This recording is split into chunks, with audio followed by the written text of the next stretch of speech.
Infection control society کی طرف سے طبی معلومات اور تحقیق کے اوپر مختلف مضامین آپ کی خدمت میں پیش کیے جا رہے ہیں۔ ہم آپ کو ڈینگی کے بارے میں کچھ بتانا چاہیں گے۔ ڈینگی کے حوالے سے کچھ مضامین آپ کے خدمت میں پہلے بھی پیش کیے جا چکے ہیں، مگر ایک تاریخی جائزہ جو کہ ایک بہت ہی اہم موضوع ہے، اس حوالے سے ہم چند گزارشات آپ کی خدمت میں پیش کر رہے ہیں۔ تاریخ کے مطالعے سے یہ بات سامنے آئی ہے کہ ننھے مچھروں نے اپنے دور کے بعض طاقتور ترین انسانوں کو قبر میں پہنچا دیا، جبکہ بعض لوگ بستر کے ہی ہو کر رہ گئے۔ تاریخ اسلام کے طلباء جانتے ہیں کہ حضرت ابراہیم کے زمانے میں بابل کے طاقتور بادشاہ نمرود کی موت کا سبب بھی ایک مچھر ہی تھا، جو ناک کے راستے اس کے دماغ میں داخل ہو گیا تھا اور اسے برباد کر دیا تھا۔ قصص الانبیاء میں ابن عباس کے حوالے سے رقم ہے کہ اللہ نے نمرود کے پاس ایک مچھر کو بھیجا جو اس کے ہونٹ پر بیٹھا، اور جب نمرود نے اس کو پکڑنے کی کوشش کی تو وہ اڑ کر اس کی ناک میں داخل ہو گیا۔ نمرود نے اس سے نجات پانے کے لیے بہت کوششیں کی، لیکن سب ناکام رہیں، اور آخر مچھر اس کے دماغ تک پہنچنے میں کامیاب ہو گیا۔ خدا اسے 40 روز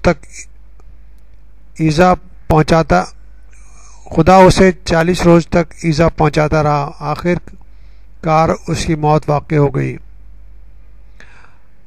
حضرت عبداللہ ابن عباس حضرت محمد صلی اللہ علیہ وآلہ وسلم کے کزن تھے۔ وہ اسلامی سنہ اور تفسیر القرآن کے حوالے سے مسلمانوں میں باعزت مقام رکھتے ہیں۔ یہ امر قابل ذکر ہے کہ حضرت عبداللہ ابن عباس کی والدہ ام فضل لبابہ اسلام لانے والی دوسری خاتون تھی۔ نیشنل جغرافک چینل کے جولائی 2007 کی ویب سائٹ پر مچھر سے پھیلنے والی بیماری ملیریا کے بارے میں مکمل چیپٹر موجود ہے۔ میں درج ہے کہ مشہور یونانی فاتح سکندر اعظم کی موت بھی مچھر کے کاٹنے سے ہوئی۔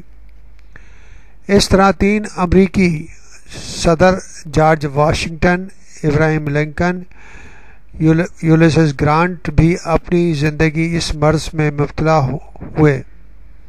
ویب سائٹ کے مطابق مشہور اطالوی شاعر دانتے بھی غالباً ملیریا سے ہلاک ہوا تھا۔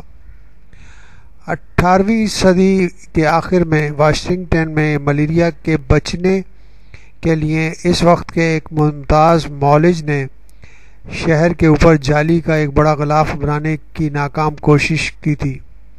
کہا جاتا ہے کہ امریکی خانہ جنگی میں یونین آرمی کے 10 لاکھ افراد ملیریا کے سبب ہلاک ہوئے تھے، جبکہ جنگ عظیم دوئم میں ملیریا کے سبب ہونے والی اموات اس جنگ کے سبب ہلاک ہونے والوں سے زیادہ تھی۔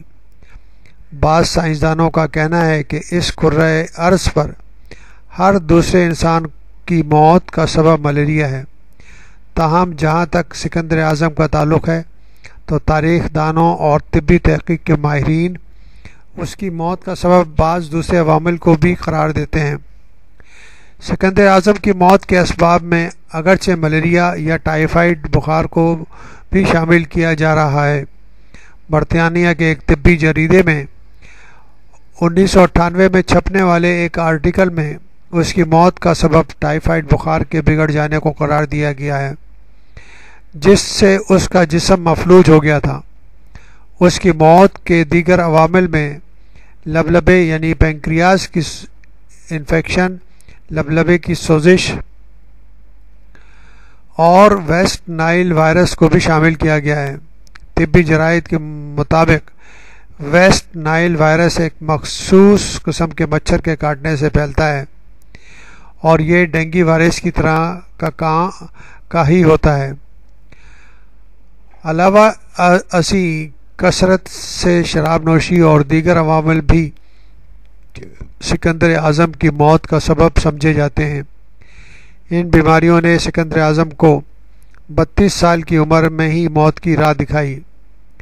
2009 میں ورلڈ ہیلتھ آرگنائزیشن WHO کی ایک رپورٹ کے مطابق ہر 100 برس میں ڈینگی وائرس سے 50 ملین یعنی کہ 5 کروڑ افراد متاثر ہوتے ہیں، جبکہ سن 2010 میں ملیریا سے متعلق شائع ہونے والی رپورٹ میں کہا گیا ہے کہ ہر سال 225 ملین 225 ملین افراد ملیریا میں مبتلا ہو جاتے ہیں۔ اس طرح دنیا بھر میں سالانہ شرح اموات کا 2.23% یعنی کہ 7,81,000 افراد ملیریا سے ہلاک ہوتے ہیں۔ 26 ستمبر 2010 کے سڈنی مارننگ نیوز ہیرالڈ میں شائع رپورٹ کے مطابق دنیا بھر میں ہر سال 25 کروڑ لوگ کو ملیریا ہوتا ہے۔ ان میں کم از کم 10 لاکھ افراد مر جاتے ہیں۔ WHO کی عالمی ملیریا رپورٹ کے صفحہ نمبر 7 پر درج ہے کہ اس بیماری سے 8 لاکھ لوگ سالانہ لقمہ اجل بنتے ہیں، اور اسی رپورٹ کے صفحہ 14 یعنی کہ 14 پر درج ہے کہ گزشتہ دہائی کے دوران انسداد ملیریا پر عالمی اخراج میں بہت اضافہ ہوا، اور 2009 میں انسداد ملیریا پر 1.5 ارب امریکی ڈالر خرچ کیے گئے، جبکہ 2010 میں عالمی سطح پر اس مرض کی روک تھام کے لیے 1.8 ارب امریکی ڈالر خرچ ہوئے، لیکن یہ رقم 6 ارب ڈالر کے لگائے تخمینے کے مقابلے میں انتہائی کم ہے۔ سن 2000 میں ملیریا کیسز کی تعداد 233 ملین 233 ملین تھی، جو کہ سن 2005 میں بڑھ کر 244 ملین ہو گئی، تاہم 2009 میں اس میں کمی واقع ہوئی اور یہ کیسز گھٹ کر 255 ملین ہو گئے۔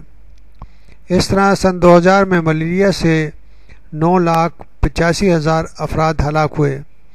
یہ تعداد 2009 میں گھٹ کر 7,81,000 ہو گئی۔ ان حوالوں سے یہ اندازہ ہوتا ہے کہ ملیریا ہو یا ڈینگی وائرس، وہ کسی کو نہیں پہچانتا اور جس پہ بھی حملہ کرتا ہے اس کا کام تمام کر دیتا ہے۔